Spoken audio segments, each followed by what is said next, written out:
আমি একদম ঠিক বলেছি। তুমি একটা জিরো। বাবার নামে সাহায্য ছাড়া জীবনে কখনো কিছু করেছো? কখনো ভালো রেজাল্ট করেছো? কোনো প্রতিযোগিতায় কখনো পুরস্কার জিতেছো?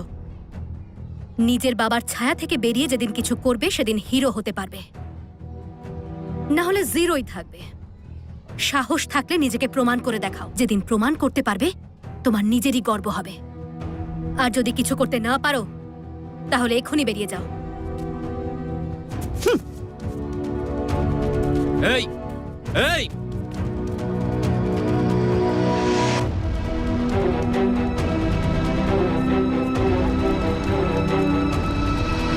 মাত্র একদিনেই ওই মহিলা তো খুব বিখ্যাত হয়ে গেলেন ম্যাডাম। কোন মহিলা? আরে যিনি আপনাদের স্কুলে নতুন প্রিন্সিপাল হয়ে এসেছেন। ওহো, শুনেছি খুব জেদি মহিলা। হুম। একদিনেই সবাইকে বেশ শায়েস্তা করে